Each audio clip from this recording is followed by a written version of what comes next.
First किसी भी चीज़ का आज प्रेजेंट है तो एक पास्ट भी होगा, पास्ट को जाके खोजो, देखो, बिकॉज उस पास्ट में बहुत सारी ऐसी चीज़ें निकल के आएंगी जो आपका किसी भी चीज़ को देखने का नज़रिया बदलेंगी।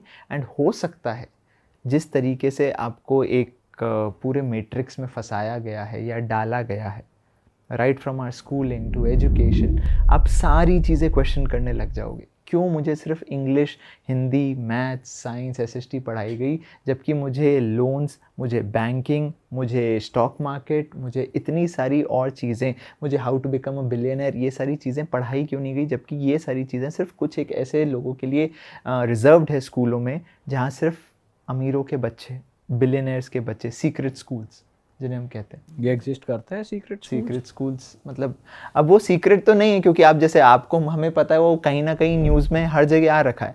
But again coming back to the same point कि फाइनेंशियल एजुकेशन हमारे स्कूल सिस्टम में नहीं मिली। आपके मिली? नहीं मिली। क्यों नहीं मिली? किसी ने क्वेश्चन किया कभी? हमें पढ़ाया गया इंग्लिश, हिंदी, मैथ्स, गाय हमारी माता है, हमको कुछ नहीं आता, वो वाला पूरा सीन हमें पढ़ाया गया, हम लोग उसी में रह गए। हमें स्पोर्ट्स में क्यों हमें एक उस सिस्टम में डाल दिया गया कि पहले आपको स्कूल जाना है फिर कॉलेज जाना है। अभी हम लोग एक इंटरव्यू करके आए थे, वो दुबई के जो billionaire Rizwan Sajid, now he is a billionaire.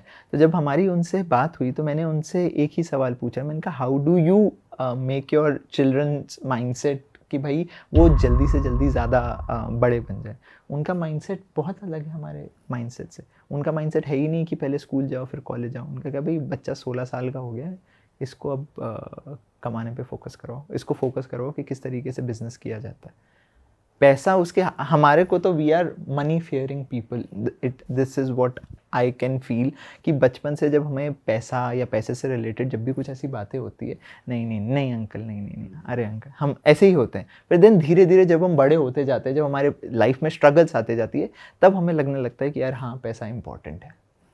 But what if पैसा is a part of your life from childhood? आज बच्चा कार और डॉल से ना खेल के कैश से खेले बचपन में, तो उसका माइंडसेट कितना अलग हो जाएगा पैसे को लेके। सही बात है। बट आपको लगता है आप फेवर में हो कि बचपन से मतलब फाइनेंशियल नॉलेज आफ्टर एज, या फिर बचपन से, जैसे आप कह रहे हो कि इतना छोटा बच्चा डॉल और वो वाली एज से पैसे के बारे में नहीं, फाइनेंशियल नॉलेज इज, मैं वही कह रहा हूँ ना, if we fear money will not be able to think big about money. ज़्यादातर लोगों का आज भी माइंडसेट यही है कि यार ज़्यादा पैसे वाले लोग ना कहीं थोड़े से गंदे होते हैं या नेगेटिव साइड होती है। आज भी अगर हम किसी बिलियनियर को लें तो उसके डार्केस्ट सीक्रेट्स हम निकाल के बैठ जाएंगे। But money is something, until unless we start loving money from childhood, how will we be able to stay with it? हम उसको चाहेंगे कैसे? अभी हम सिर्फ सर्वाइवल मोड के लिए कमा रहे हैं। Wherein a billionaire's mindset जो उनका है, they are earning because they love it. It's a part of their बचपन से रूटीन। तो ये सीक्रेट स्कूल्स जो आप कह रहे हैं जिनमें पढ़ाया जाती है, फाइनेंशियल नॉलेज दी जाती है यंग एज में, तो वहाँ पर वो बिलियनियर्स माइंडसेट डेवलप करने के लिए होता है, और there is some other reason also? नहीं, ऑब्वियसली, मतलब the entire mindset behind these schools is to teach people. वहाँ पे उनको फंडिंग भी मतलब ऐसे मिलती है कि भाई जब आपकी स्कूलिंग पूरी हो जाएगी तो आपको फंड दिए जाएंगे, $5 मिलियन, $10 मिलियन का फंड दिया, now you start your startup, you start your company. उनको कभी बताया नहीं जाता कि जाके तुम किसी के यहाँ पे नौकरी करो या ये समझो। तो हाँ, और ये ऑब्वियसली कौन बताएगा? इनकी फ़ीसें इतनी हाई होती है कि आम जना जा नहीं पाएगा, एंट्री बहुत रिस्ट्रिक्टेड है, VIP एक्सेस रहेगा। एंड देन उसके बाद जब आपको एंट्री मिलेगी तो आप ऑब्वियसली उसी group of elite group of people के बच्चे के साथ हो गए जो ऑलरेडी खुद बिलियनर्स हैं। तो अब बिलियनर, राजा का बेटा राजा, इसलिए तो वो बोलते हैं। करेक्ट। यहाँ पे तो नॉर्मली तो लूप में ही फंसा हुआ है बच्चा कि स्कूल जा रहा है, फिर ये होता है कि भाई अच्छा कॉलेज मिल जाए, कॉलेज के बाद जॉब मिल जाए, ये सेट है बच्चों का। और फिर उसके बाद कुछ एक बच्चों का आज जो मतलब धीरे धीरे माइंडसेट है कि हम अपना स्टार्टअप कर लेंगे, अपना बिजनेस कर लेंगे। बट अगेन हम लोग मतलब 99% लोग स्पेसिफिकली इन इंडिया के, वो बेचारे वो अपनी फाइनेंशियल स्ट्रगल से ही ऊपर नहीं उठ पा रहे। ये वाला माइंडसेट तो मतलब रिलेटेबल ही नहीं है ना उनके लिए। उनके लिए तो कहाँ $5 मिलियन, $10 मिलियन की फंडिंग पे तो रिटायर होने की बात कर लेते हैं। आज अगर मैं आपको कह दूँ $10 मिलियन की फंडिंग अराउंड होगा 80 करोड़ रुपए का, 80 करोड़ रुपए आपके पास आ जाए, आप तो रिटायर होने का नहीं सोचोगे। यही सोच यही सोचेगा आदमी। प्रॉपर्टी ले लेते हैं, किराया किराया अपनी आता मौज रहेगा, लो। काम खत्म। हाँ, क्या टेंशन है। क्या फिर उसके बाद मैं काम थोड़ा वैसे है भी तगड़ी चीज ये। भाई माइंडसेट ही इतना डिफरेंट है, जहां आप रिटायर होने का सोचते हो वहां से उनका गेम शुरू होता है। तो कैसे, और वो कैसे हो पाया? क्यों? क्योंकि हम में से ज़्यादातर लोगों ने हमेशा इतना अभाव देखा है पैसे का। इतना पैसा कभी हमें दिखा ही नहीं। हमें क्या दिखा है बचपन से, मैं वही कह रहा हूँ। इसलिए बचपन से अमीर के बच्चों को हमने बचपन से खूब सारी गाड़ियों से खेला है कि गाड़ी, और इसलिए आज लड़कों को ज़्यादातर गाड़ियाँ बहुत पसंद आती है। अगर वही बचपन से वो नोट के, भले ही नकली नोट हैं, बट अगर वो नोटों के अराउंड घिरा हुआ है, इमेजिन उस बच्चे का माइंडसेट कि हाँ यार, दिस इज़ माई लाइफ। भाई बट हमारा ये मिडिल क्लास फैमिली माइंडसेट ये भी होता है ना कि बच्चों को पैसे से दूर रखो ताकि उनके अंदर लालच ना बढ़े, पैसों के लिए पीछे ना पड़े, इसलिए पेरेंट्स उनको वो चीज़ देते ही नहीं है। बट एट दी एंड हम सब पढ़ते तो पैसे के ही पीछे हैं। हाँ मतलब वो भी फिर एक सर्टेन एज के बाद आती है। नहीं, पर ऐसे तो माइंडसेट ऐसा हो जाएगा ना बच्चे का, ऐसे बच्चे को भाई दे दिया कि भाई तू खेल पैसे से या कर जो करना है, तो फिर ऐसा नहीं हो जाएगा उसके लिए पैसा ही सब कुछ हो जाएगा। फिर मतलब वो ना घर वाले ना कुछ, मतलब वो भी तो एक माइंडसेट क्रिएट हो जाएगा। नहीं, घर वाले ऑब्वियसली, वो जो वैल्यू सिस्टम है वो एक पेरेंट्स की प्रॉपर जिम्मेवारी होनी चाहिए। The main differentiating point is love for money versus fear for money. Middle class people are money fearing people. उनको पैसा तब ज़्यादा समझ में आता है या तब चाहिए होता है जब उनकी या तो ज़रूरतें कुछ पूरी नहीं हो रही होती, या मैं मेहनत क्यों करूं, अरे मेरे फादर बीमार हैं, अगर मैं नहीं गया तो मेरी ज़िंदगी में मैं उनका घर का लोन कैसे चुकाऊंगा। ये माइंडसेट पीछे मोटिवेशन क्या होता है, इट इज़ सम अर्जेंसी और सम नीड। जबकि for the rich class it's a part of their life. मेरे लिए इतना पैसा 80 मिलियन, मतलब जो भी बड़ा अमाउंट है, this is very normal for me. And हमारे लिए वो है कि मैं 2 करोड़ रुपए एक दिन अपने पिताजी को वो गाड़ी देना चाहता हूँ, बड़ी सी BMW और Lamborghini. This is my dream. और इसलिए फिर मैं कमाता हूँ, मेहनत करता हूँ अपनी सेहत पे, ऐस तैस और सब कुछ करता हूँ ताकि एक दिन 2-4 करोड़ रुपए कमा के वो दे सकूँ। मेरी हेल्थ की ऐस तैस हो जाती है। उनके लिए वो पार्ट ही नहीं है। उनके लिए वो, that is why I am saying कि बचपन से अगर बच्चे को उतना पैसे के अराउंड आप रखो तो उनका माइंड, ऐसा नहीं है कि इसका मतलब ये है कि उनकी वैल्यूज़ और प्रिंसिपल्स आप ख़राब कर दो कि पैसा ही सब कुछ है। बट पैसे से बच्चा डरे तो नहीं, वो सिर्फ तब तो नहीं सोचे पैसे के बारे में जब उसके घर में कोई कंडीशन ऊपर नीचे हो। अच्छा भाई, आपने टाइटैनिक के ऊपर भी एक वीडियो बनाई हुई है, वो भी बहुत ज़्यादा चली। क्या था उस वीडियो में, थोड़ा एक बार आप दोबारा बताओ, क्योंकि कुछ इंटरेस्टिंग आपने बहुत फैक्ट्स बताए थे उसमें। अच्छा, आप लोग को टाइटैनिक तो पिक्चर तो खैर सबने देखी होगी कि टाइटैनिक डूबा।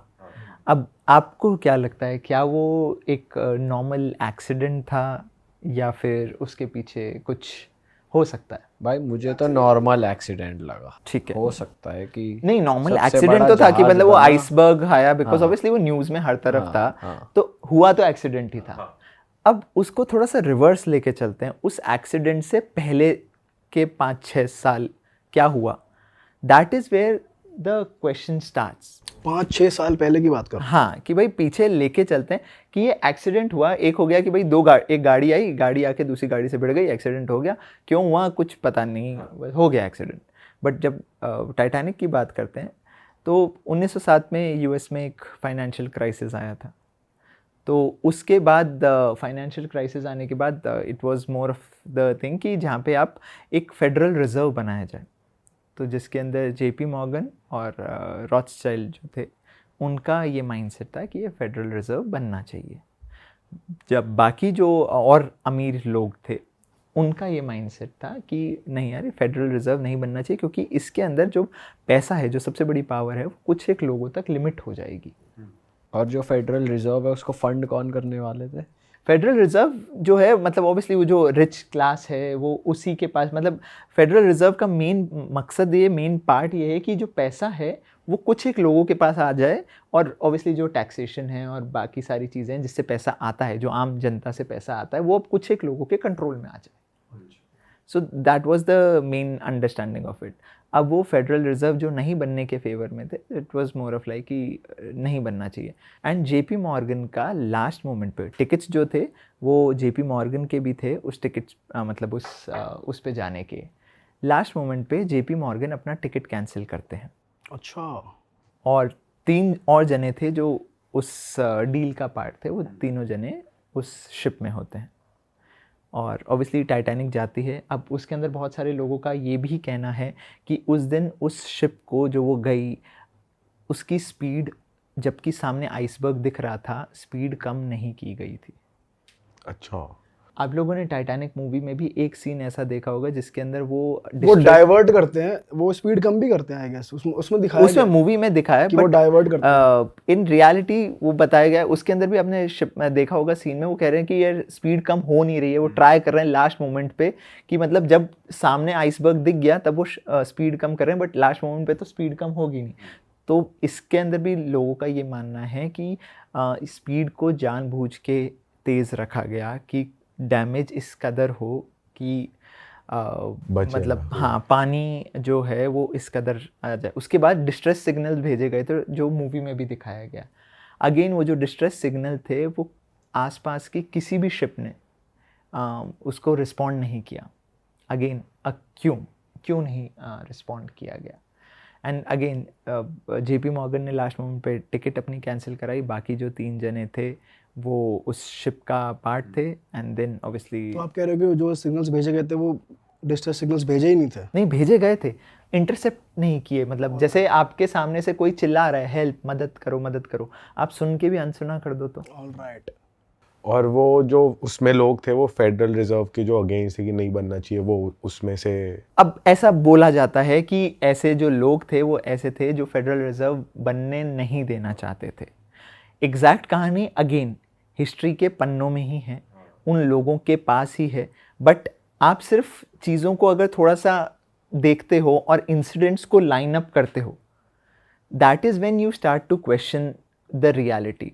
1912 में टाइटैनिक डूबता है जिसके अंदर वो जने जो 3 थे वो जाते हैं, दे डेड। 1913 में फेडरल रिजर्व बनता है, 1914 में पहला वर्ल्ड वॉर होता है। तो अक्सर हम लोगों ने यही सुना है कि भाई जो ऐसे फंड्स हैं और रिजर्व्स हैं ये बनाए जाते हैं ताकि both sides of the parties को वॉर किया जा सके और पार्टीज़ को फंड किया जा सके, ताकि सबसे ज़्यादा पैसा इस दुनिया में लड़ाई करवा के ही बनता है। किसी भी देश की लड़ाई करवा दो, डिफेंस कंपनीज। सो जिस तरीके से हमने देखा कि जो फेडरल रिजर्व बना उसके बाद फर्स्ट वर्ल्ड वॉर हुआ, तो इस तरीके से मतलब जो वॉर्स हैं वो कहीं ना कहीं जो है वो लोगों को फ़ायदा देने के लिए किसी भी तरीके से वॉर्स हमेशा करवाई गई, क्योंकि सबसे अच्छा पैसा वॉर्स में ही बनता है। अरे वाह, आपने ये वीडियो यहाँ तक देख ली भाई, तुमने हमारी मेहनत सफल कर दिया। तुम ही लोग हो असली रियल हिट। और अगर आपको बहुत मज़ा आ रहा है ऐसी क्लिप्स में, ऐसी वीडियोस में, तो फटाफट जाइए प्लेलिस्ट पे बिंज वॉच कीजिए और सारी वीडियोस देख डालो और मौज काटो। That is it. हम मिलेंगे नए पॉडकास्ट में, नई क्लिप में। Till then bye bye, see you, take care, do subscribe. Best of real talk online. Okay, bye bye.